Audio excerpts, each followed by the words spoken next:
Item number 33, Subramaniam Daravanet, GP for Finance and Planning. This one, huh? Yes, where is your officer, Sandeep Kumar? Please come. Already paid your 24 crores in the month of May. How much amount remaining? How much amount? Remaining is 33. Pardon? Total amount, huh? Yes. You pay 24 crores. Remaining will pay within 6 months.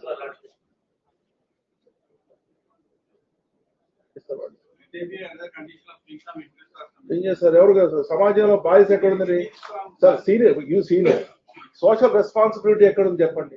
మనకు వచ్చే ఆదాయం ఎంత, బయటికి పోతున్నది ఎంత? ఎవరో చెప్పిన దాన్ని బట్టి చూస్తే 3,24,000 కోట్లు, వాళ్ళకు వచ్చేది 2,70,000 కోట్లు. 1,50,000 కోట్లు శాలరీ రూపంలో పోతే, లోన్ల పేమెంట్ రూపంలో పోతే, అంతకుముందు చేసిన అప్పుల రూపంలో పోతే వాళ్ళకి మిగిలింది 90,000 కోట్లు. అందులో వెల్ఫేర్ కింద ఎంత పోతుంది? 89,000 కోట్లు పోతుంది వెల్ఫేర్ పథకాల కింద. కూర్చుంటే డబ్బులు, నిలబడితే డబ్బులు, ఏం చేయకపోతే డబ్బులు. కొన్ని నిజాయితీగా పోతున్నాయి. పల్సర్ బైక్ వేసుకొని ఉచిత బియ్యం పట్టుకొని పోతున్నారు. ఎంత పడ్డని పడుతుంది వాళ్ళ మీద? ఎవరికైనా బాధ్యత ఉందా సమాజంలో? చెప్తే బ్లేమింగ్ ఎవరికైనా, మనందరం కూడా, నేను పౌరుడే కాబట్టి ఎన్ని అనవసరమైన ఉచిత పథకాలు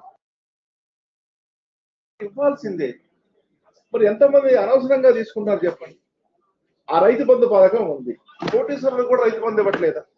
ఎంత బడ్డెను పడుతుంది రాష్ట్రం మీద? ఈ భవిష్యత్ అవసరం పిల్లలకి ఏం మిగులుతుంది రేపొద్దున? ఏ ప్రభుత్వం వచ్చినా ఏం చేయగలుగుద్ది? ఒకప్పుడు ఏంది, ఈ దేశానికి మనం ఏమి ఇచ్చాం అనుకునే వాళ్ళం, ఇప్పుడు ఈ దేశం మనకేమిచ్చింది. ఒకప్పుడు ఏముంది, మన ఊరికి ఏమి ఇచ్చారు, లేకపోతే మన గ్రామానికి ఏమి ఇచ్చారు, లేకపోతే మన వీధికి ఏమి అడిగారు.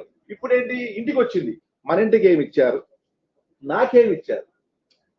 ప్రజల టెండెన్సీ చూడండి, ప్రజలు నాకేమి ఇచ్చారు, ఈ దేశం నాకేమి ఇచ్చింది. ఒకప్పుడు ఏముంది, గాంధీ గారిను, నెహ్రూ గారు చూసి మిగతా వాళ్ళని చూసినప్పుడు, ప్రకాశం పంతులు గారిను, లేకపోతే అందరూ ఏమనుకున్నారు, ఈ దేశానికి నేను ఏదైనా ఇవ్వాలి, ఈ దేశంలో నేను పుట్టినందుకని అనుకున్నాను. ఇప్పుడేంటి, ఈ దేశం నాకేం ఇచ్చింది? ఇన్ని ఉచిత పథకాల ఏమన్నా ఒక్క తెల్ల card తీసేయగలరా?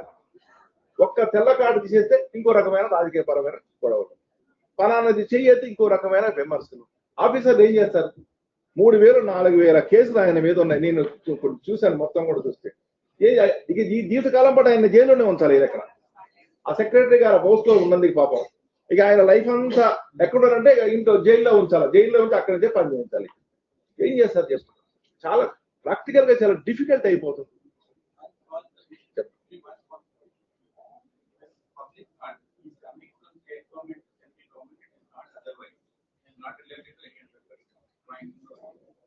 Orders have been pending for more than 1.5 years. Then contempt no more.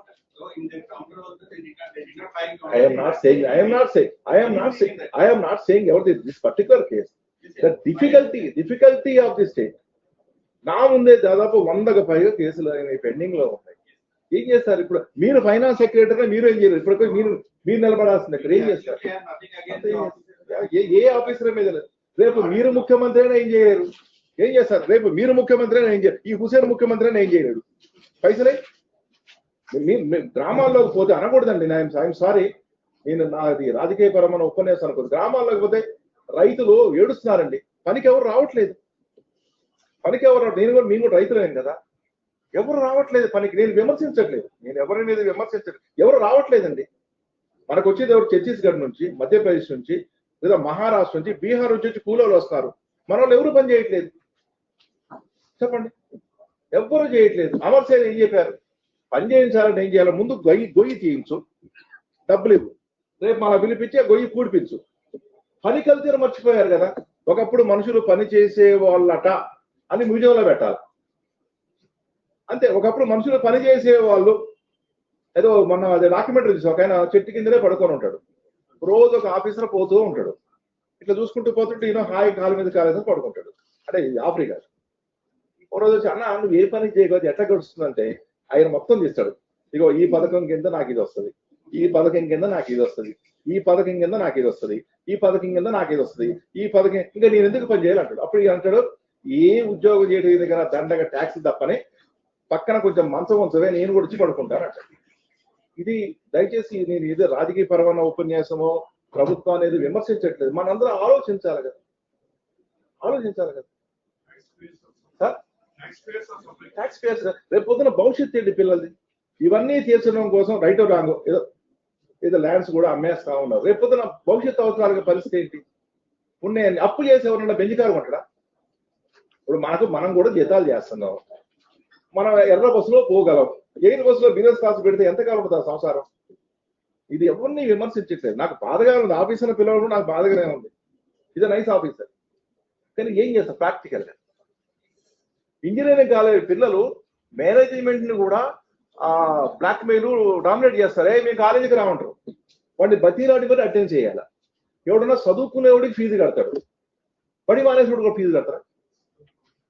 మీరు అర్థం చేసుకోండి, బడి మానేసుడు ఫీజు. ఇంజనీరింగ్ పిల్లలు, మెకానిక్ ఇంజనీరింగ్ చదువుకున్న పిల్లోడు వాడి స్కూటర్కి వాడు తగ్గేసుకోలేడు, మళ్ళీ మెకానిక్ రావాల్సిందే. మేధావులు ఉన్నారు, చదువుకునే వాళ్ళు ఉన్నారు, కానీ బాగా చదువుకునే వాళ్ళకి కట్టండి, అరుగులైన వాళ్ళకి పథకాలు ఇవ్వండి. ఏంటంటే ఎన్ని ఫ్యామిలీస్? 1,20,00,000 ఫ్యామిలీస్, 1,90,00,000 పీపుల్ కి 1,9 lakhs పీపుల్ కానీ ఉచిత పథకాల బెనిఫిషియర్స్ ఎంతమంది ఉన్నారు ఇప్పుడు? 1 crore ఉన్నారా? 1 ఫ్యామిలీస్ 1,50 lakhs అనుకోండి. పథకాలు ఎంతమందికి పోతున్నాయి?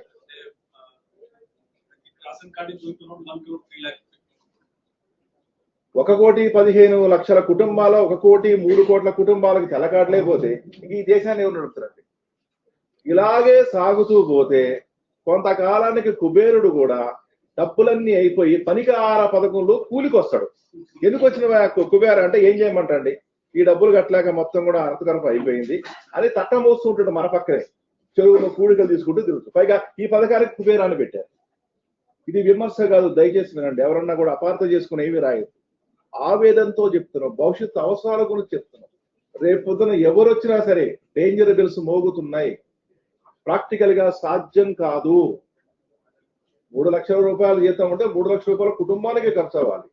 ఇలా రకరకాలుగా కానీ పోతే చాలా ప్రమాదకరమైన పరిస్థితిలో సమాజం పడబోతుంది. అది అందరూ అర్థం చేసుకోవాలి, అవేర్నెస్ రావాలి. అది ఎంతవరకు మారుతున్నది నాకు సంబంధం లేదు, అది ప్రభుత్వం యొక్క నిర్ణయం. కానీ ప్రాక్టికల్ గా సాధ్యం కాదే. మన ఇంట్లో పిల్లలు ఏం చేద్దరా, మేము అప్పు చేసుకొచ్చి పెంచామంటావా? మీరు అసలు అడుగే పెట్టద్దు అని చెప్తాం. ఇది ప్రాక్టికల్, ఇది విమర్శ కాదు. Yes mister file an affidavit that